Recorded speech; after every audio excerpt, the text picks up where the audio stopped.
upon the Spirit. Completely dedicating ourselves to God. That's the thing, surrender. Surrender, that's a big word, ain't it? Surrender. Many of us still haven't completely, teetotally, 100% surrendered. Now, preacher, how can that be? Well, I'll give you a good example. Right here's old boy. I knew for a long time the Lord was calling me to preach, but I would not listen. I didn't want to preach. Because you know what? In my mind, people didn't like preachers. All of my friends wouldn't like me no more. They wouldn't have anything to do with me. All of my buddies who before they would run, they said, oh, Bible thumping preacher, get away from him. Nothing to do with him no more. I had seen all of the things, and Brother Lord, there's times preachers we ain't popular. There's times we ain't. But you know what? The Lord helped me with that. Because when I finally surrendered 110% to Him, you know what? It didn't matter. All the stuff I thought mattered didn't matter no more. It didn't matter that folks would run from me. It didn't matter that folks didn't like me. It didn't matter. Because for the first time in my Christian life, I had 100% surrendered to His will and not mine.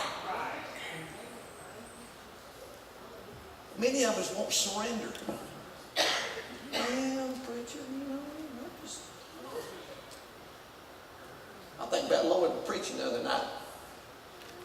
There'd been plenty of preachers in his condition with a bad foot saying, oh, Brother Lord, I appreciate the invitation, but you know what, I just can't come. No, he went. I asked him several weeks ago, right before all this wipeout and all that stuff, preach. He said, I believe I will. A lot of folks would have said, well, maybe after I get through with all my treatments, I get through with all this stuff and I get done, I'll do it. No. Preaches a good message I ever heard. Why? Because he surrendered.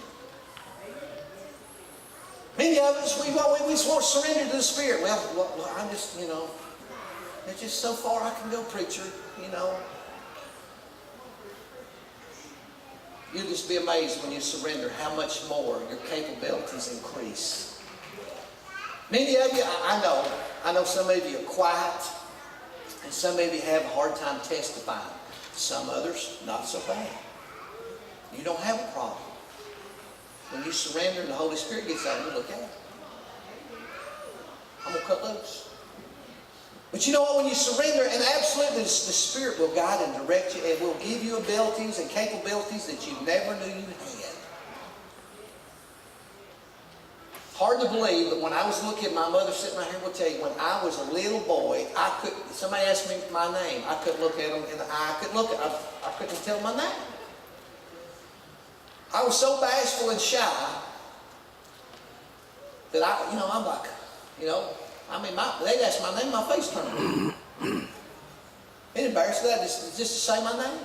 Somebody speak to me. Little old bitty guy. Man, something changed. Something sure changed from that to what to now. Because I'll tell you what, if I get the opportunity, just open the door.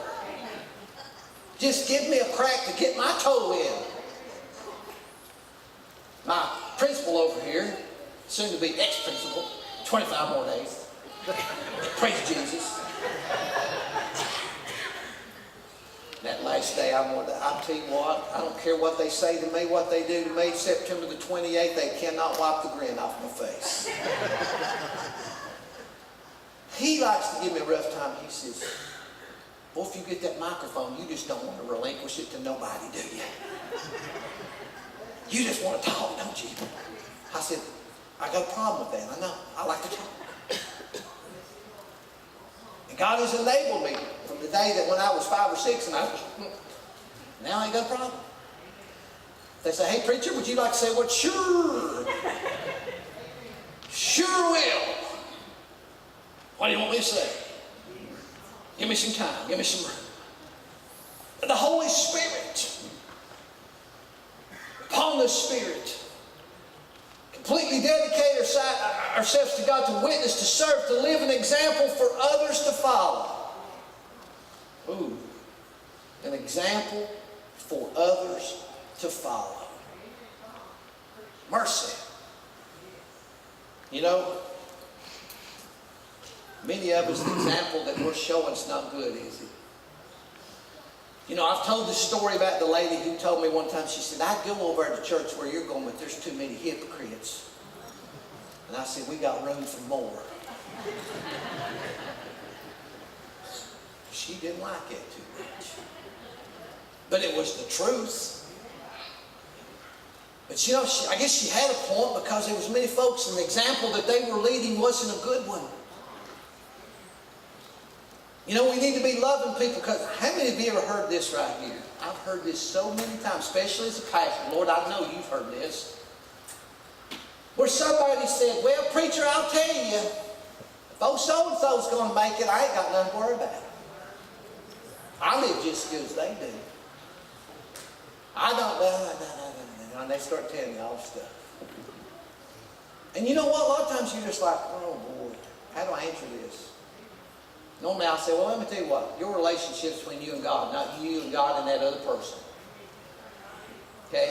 When you stand before God, when they be you and the good Lord, not you and them and us and we and your neighbor, it'll be you and God.